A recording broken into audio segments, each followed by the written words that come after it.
Olá, meu nome é Marcelo Catuzzo, você está no canal Livro das Profissões da Usinaria, direto de Rio Preto. Hoje o meu convidado é Matheus José Vieira. O Matheus é advogado civil. Matheus, fala pra gente, quanto tempo você tem de carreira e como é que começou toda essa história na sua vida? Marcelo, uns 18 anos que faz 18 anos que eu estou na advocacia, né? Mas se a gente for computar o período de faculdade, estágio, a gente pode acrescentar mais aí uns 5 anos, né? Que eu milito nessa área do direito. Já é uma jornada um pouco extensa, né? É bastante tempo de profissão. Desde os 20 anos de idade, eu tô 19 para 20 anos, eu estou nessa jornada. Você tá com quantos anos? 42. 42. A área civil do direito, ela tem bastante nuances, né? Bastante ramificações. Como é que funciona isso? Sim, eu costumo chamar de sub-áreas, né? Sub-áreas, certo. É bem abrangente o direito civil e tem algumas sub-áreas que eu entendo que são as mais importantes, que são as que eu, né, atuo. Direito de família, contratos, nós temos também o direito do consumidor, que a gente pode incluir nessas áreas, né? A responsabilidade civil, e enfim, elas vão se desdobrando, essas matérias elas vão se desdobrando para assuntos mais, às vezes mais direcionados, mais específicos, né? Mas no geral, penso que são essas as matérias mais importantes. E você hoje tem o seu escritório, você tem colaboradores, como é que funciona a sua parte, pensando assim, administrativa? Por que eu estou fazendo esse gancho? Porque advogar ou estar na área do direito, você tem várias possibilidades. Como você é um advogado, então provavelmente você tem outros parceiros, então naturalmente você tende a um processo administrativo, é aí que eu quero chegar. Como é que funciona isso para você hoje? Sim, a advocacia ela é um tanto quanto complexa, porque além do conhecimento técnico que você tem que ter para ser um operador do direito, você precisa, na verdade, também ter muita noção administrativa, né? Porque como advogado, você tem que gerenciar um escritório de advocacia. Então, não é só a parte técnica de você executar, que aí nós estamos falando de consulta ao cliente, né? Atendimento ao cliente que chega, mas a promoção da ação, né? Elaborar uma peça, não é só simplesmente ali o contexto da advocacia, mas sim de um escritório, de você gerenciar um escritório, de você administrar um escritório, porque aí você tem funcionários, aí você tem a parte financeira do escritório que precisa ser bem cuidada, e fora tudo isso ainda tem a captação da clientela, né? Legal. Que seria, para que você entenda, como o cliente chega até você. E a gente tem várias limitações em relação a isso por conta do Código de Ética e Disciplina da OAB, que faz várias limitações e restrições, inclusive boas, a esse respeito, nesse sentido. Nesse sentido. Então, além da operação jurídica que você tem que dominar e se manter atualizado, porque a lei muda, não é? Constantemente, e também tem essas outras necessidades de aprendizagem, né? As hard skills. Mas pensando em habilidade, vamos pensar em soft skill, habilidade comportamental. Quais foram as grandes habilidades que você teve que desenvolver ao longo da sua carreira, como negociação, por exemplo? Eu não sei, mas quais foram essas habilidades comportamentais? Eu acredito que tem algumas habilidades que o advogado precisa ter. Né? Uma delas é a habilidade da negociação. Essa habilidade da negociação a gente acaba desenvolvendo ao longo da carreira e quando a gente vai tendo experiência no desenvolvimento, no desenrolar dessa nossa profissão. Essa negociação ela é importante não só porque a gente, na verdade, representa uma parte contra a outra e eventualmente a gente procura como um objetivo, como uma linha, sempre negociar para resolver um conflito, né, para terminar um conflito, também tem a questão da negociação com o seu cliente. Então, a todo tempo, o advogado ele está negociando. Se ele não está negociando com a parte contrária, ele está tendo obrigatoriamente que negociar com o seu cliente. Então, é uma habilidade que eu creio que está intrínseca na atividade da advocacia. Não existe uma possibilidade do advogado não ter essa habilidade fundamental, penso eu, que seria a de negociar, sempre buscando, objetivando a solução de um conflito. É interessante porque, partindo desse meu pensamento, eu posso pensar também que os nossos relacionamentos cônjuges, pais e filhos, a compra de alguma coisa numa loja, tudo tem esse viés de negociação. Né? Exato. E, ao mesmo tempo que negociar, dentro da minha perspectiva, é chegar no meio termo. Né? O que é bom para um, o que é bom para o outro. É assim que você encara a negociação? Sim, um bom senso. Um bom senso, né?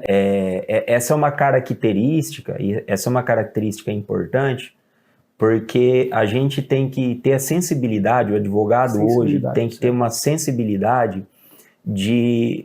Os mais experientes com mais facilidade têm essa sensibilidade, né? Os que estão começando agora, talvez eles, pelo fato de ainda estar no ímpeto da nova profissão, da nova carreira, eles deixam isso um pouco de lado, né? Mas a gente vai aprendendo com o tempo a ter essa sensibilidade no contexto de você entender as duas partes dentro de um processo, por exemplo. Não é só o que está bom para o meu cliente, eu tenho que também ter um bom senso do que ficará bom para o cliente da parte adversa, da parte contrária, para que aí eu possa fazer um bom acordo. Porque não adianta eu só pensar no meu cliente, sem pensar na parte contrária, sem me colocar na parte contrária, sem ter essa sensibilidade, para que eu possa fazer uma boa proposta, para que eu possa caminhar com uma boa negociação, né? Porque aí, esse primeiro contato que eu vou fazer com a parte contrária, um exemplo de algum caso, eu preciso entender a posição dela. Certo. Porque esse meu primeiro contato vai determinar se eu vou ter outros contatos e se eu vou prosseguir ou não com a negociação e, eventualmente, com um acordo. Interessante isso, porque aí eu passo um gancho e você me corrija se eu estiver errado. Nem tudo é o juiz que decide.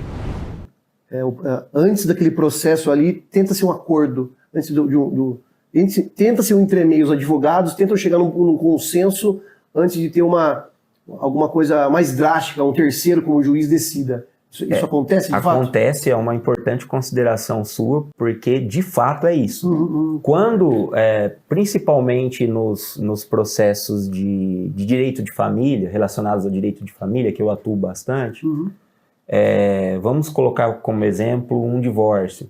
Eu costumo dizer para as partes, olha, agora vocês são os juízes dessa causa. Ou seja, a decisão está na mão de vocês. Se for feito de forma consensual, um vai abrir mão de uma coisa aqui, o outro abre mão de outra coisa ali, mas são vocês que vão decidir. Se vocês não optarem por essa via conciliatória, automaticamente a decisão ela sai da mão de vocês e ela vai para a mão do Estado, personificado na pessoa do juiz. Perfeito. Né? O juiz que vai decidir por você. E aí, o grande agravante disso é que o juiz ele vai conhecer o que está no processo, que está nos autos, né? Como a gente costuma dizer, só que ele não conhece a fundo a realidade que vocês estão vivenciando. Então, talvez uma decisão dele pode desagradar as duas partes.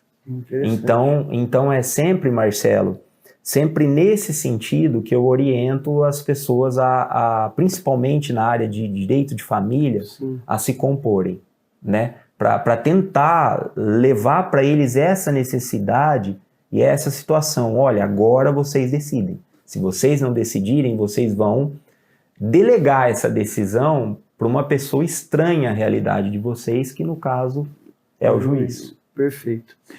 E Matheus, quais são os grandes desafios que um advogado enfrenta ou enfrentou durante a carreira? Que você enfrentou? Olha, Marcelo, são muitos. A advocacia, como a gente já tratou, né, no assunto, é muito complexa. Quando a gente está começando a carreira, a gente tem um tipo de dificuldade. Né? Muitas vezes a questão financeira pesa bastante, limita muitas escolhas nossas, né? Exige uma abnegação um tanto que maior. Só que com o passar do tempo, outras dificuldades vão surgindo. Novas dificuldades. Como você já disse também com muita propriedade, é uma profissão que a gente precisa estar estudando a todo dia. Né? Cada caso que a gente pega, a gente estuda aquele caso. Porque hoje, para que você entenda, no contexto, né? No contexto geral, a gente tem dois tipos de advocacia. A gente tem uma advocacia que eu costumo chamar de advocacia industrial, que é aquela rede, aquele grande escritório, que ele trabalha como se fosse por atacado, e ele vai agregando clientes, trazendo clientes, ele vai fazendo, como se ele ligasse no piloto automático, e ele vai atuando. Certo. Né? E tem aquela advocacia tradicional, que aquela advocacia é mais íntima, olho no olho, que o advogado ele estuda mais o caso específico, entendeu? Sim. Cada caso para ele é um caso particular, o problema do cliente ele traz para si e ali ele busca uma saída, é algo mais direcionado, mais personalíssimo, exatamente. E é essa advocacia que eu faço. Então essa advocacia ela traz um tipo de dificuldade, né? Até você se estabelecer, até você conseguir, né? Criar ali uma carteira de clientes. E depois, quando você consegue, você também tem as outras dificuldades, que é a forma de lidar com o cliente, as dificuldades do caso em concreto. Cada caso é um caso, né? É redundante, mas não tem outra forma de definir. É real, é bem real. Então são dificuldades bem diferentes e depende do momento da carreira. Do momento da carreira e da advocacia que você quer trilhar. Entendi. Entendeu? É muito legal isso, porque eu falo, para quem não é da área, nunca vai parar para pensar e analisar a dor do outro, o que a pessoa, o outro profissional, as particularidades da outra profissão. Não faz sentido a gente parar para pensar sobre isso, né? Mas compartilhar essas nuances faz muita diferença. Eu nunca tinha pensado nessa diferença entre essa questão mais industrial, que a gente vê que os grandes escritórios pegam os clientes e depois quem acaba cuidando são até advogados mais jovens. Exato, né? Exato. E sem muita experiência. Da mesma forma que a personalização da atividade, quanto mais personalização, mais entrega de energia que você tem numa coisa, maior é a diferenciação de resultado. Exato. Então, são duas situações específicas. E a questão é uma coisa, como é que você vai deixar no automático, eu estou pensando aqui, conjecturando, né, essa liberdade, né? Como que você vai trabalhar com as questões de família, por exemplo, colocando no automático? É difícil, né? Muito, talvez até desumano, não sei a palavra, não sei se cabe nesse contexto. Mas precisa de uma coisa mais próxima. Sim, porque você está lidando com pessoas que, quando elas procuram um advogado, elas entregam para você um bem caríssimo delas, né? Quer dizer, é um problema delas que elas estão transferindo para você. Então, se a gente não tratar isso com muito zelo, com muito cuidado, não entender, não conseguir tirar a parte emocional disso, né? Porque as pessoas geralmente elas chegam, além de preocupadas, né? Elas chegam com um monte de problemas a serem resolvidos, questões a serem sanadas, né? Principalmente no direito de família, igual você está me dizendo. E chegam também, perdoe, chegam também com uma visão, porque alguém falou para ela que deveria ser assim, que exato, que não é bem a lei o que a lei determina. Isso, já vem, eles já vêm com uma concepção anterior. Concepção, exato, de como a gente vai até atuar, né? Hoje no Google, então, a coisa ficou complicada, né, nesse sentido, porque as pessoas buscam, e aí porque o vizinho falou, porque o vizinho fez algo parecido, porque o advogado do parente atuou de tal maneira. Então a pessoa ela já chega no escritório, ela chega com 1 milhão de informações na cabeça, além do problema que ela precisa resolver. Então, por isso a necessidade desse tratamento, né, personalíssimo, né, muito direcionado ao caso dela, é o que faz a diferença, e foi o que o nosso escritório, né, procura, né, atuar dessa maneira que a gente procura dirigir, né, a nossa advocacia. Muito legal. E pensando então todo nesse seu universo de trabalho e profissional, que tem as suas dificuldades, tem as suas propriedades, quais são as grandes vantagens da sua profissão, os grandes pontos positivos? Da advocacia, eu costumo dizer que a maior realização da advocacia são os resultados que a gente alcança, né?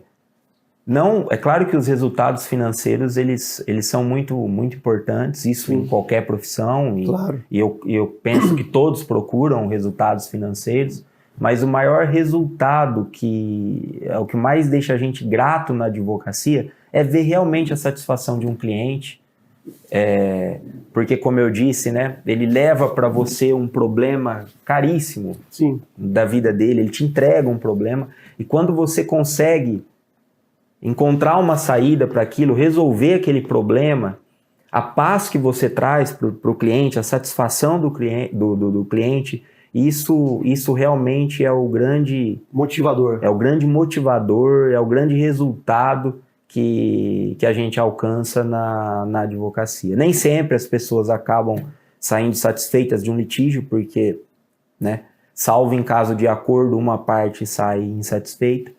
Mas quando você consegue trazer um resultado positivo, para o seu cliente, deixá-lo satisfeito, isso realmente é algo que motiva. E Matheus, quais foram os seus grandes momentos, situações que marcaram, né, a sua profissão? Não um caso específico assim, mas situações que marcaram a sua profissão. Marcelo, como eu estou há muito tempo na área, né, atuando, operando com o direito, tem muitas situações que a gente, né, que marcam a gente. Um processo que você vê que realmente ali o teu cliente deveria sair vitorioso e não foi feita a justiça que você esperava, né, porque talvez o juiz não decidiu de acordo, porque talvez o juiz não deu o carinho que aquele processo, né, necessitava, né? Então a gente passa por várias situações assim no decorrer da carreira, né? Situações que são um pouco lamentáveis para a gente, né? Porque a gente não conseguiu atingir o objetivo, mesmo sabendo que o cliente ele tinha aquele direito, né? E mesmo sabendo que no trâmite normal ou a consequência natural, melhor dizendo, seria ele sair vitorioso, né? E tem casos curiosos também, por exemplo, na área do direito de família, eu estou me recordando agora, né? Vários divórcios que eu fiz e as pessoas que divorciaram, as mesmas, se casaram novamente. Verdade? Verdade, acontece muito isso. Acontece muito. Eu tentava, porque assim, nas tratativas do divórcio, quando ele é consensual, né, a gente tenta a todo custo conciliar para que as partes não se divorciem. Então, a todo momento, você tem certeza de que você vai fazer isso? É aquela loucura, né? Eu tenho, não, pelo amor de Deus, vamos resolver isso o mais rápido possível, tal. E já aconteceram vários casos de divórcios que a gente atuou lá no escritório, fizemos consensualmente para as duas partes, inclusive, que depois tivemos notícias que casaram de novo. É diferente, né? Diferente, e eu já recebi convite do casamento, exato. E eu já recebi convite de Você foi? Não, acabei não indo. Acabei não indo. Porque depois ainda há aquela conversa de que foi o advogado, né? Que Na verdade, não, né? As partes elas já chegam lá separadas, né? E a gente tenta ainda contornar a situação e reconciliar. Não é possível a gente regulariza, né, aquela situação que já existe de fato. Eis um exemplo de particularidade. Matheus, eu já queria aproveitar para agradecer a sua participação aqui, foi bem legal. Aprendi, eu falo que eu sempre aprendo, né, com as pessoas que vêm aqui. E gostaria de pedir, né, a gente está se aproximando do fim, eu sempre peço para que os profissionais que vêm aqui deixem uma mensagem, né, uma grande dica para essa nova geração de profissionais que estão chegando no mercado. Qual seria a sua grande dica? Minha grande dica, Marcelo, para as pessoas que estão nos assistindo e às vezes estão ali na faculdade de Direito, tentando escolher uma carreira, estão pensando na advocacia, pensando no concurso público. Para aqueles que já decidiram pela advocacia, né, o que eu costumo orientar é que tenham muita paciência no começo da carreira, que trilhem um caminho, que não se preocupem muito não sejam muito imediatistas em relação ao resultado, porque a advocacia ela é uma carreira demorada, não se prendam a resultados no começo e tenham muita cautela, zelo pelo nome, cuidado com a forma com que vão dirigir a sua carreira, que com certeza lá na frente, passados alguns anos, vocês que, claro, né, optarem pela advocacia, eu insisto em repetir isso, vocês vão ver o resultado, tá bom? Mais uma vez, muito obrigado. E para você que chegou até aqui, tchau, tchau. E para você que chegou até aqui, esse é o Livro das Profissões 2024. Este livro é uma compilação de mais de 3.000 profissões em 60 grandes áreas do conhecimento. Ele está disponível na versão capa dura, em papel cochê, com imagens ilustradas e coloridas. Ele é um excelente presente para sua mãe, para o seu pai, para aquele filho que está iniciando a carreira profissional ou para aquele amigo que quer mudar de carreira.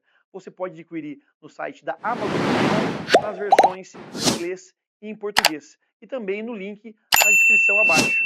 Garanta já o seu.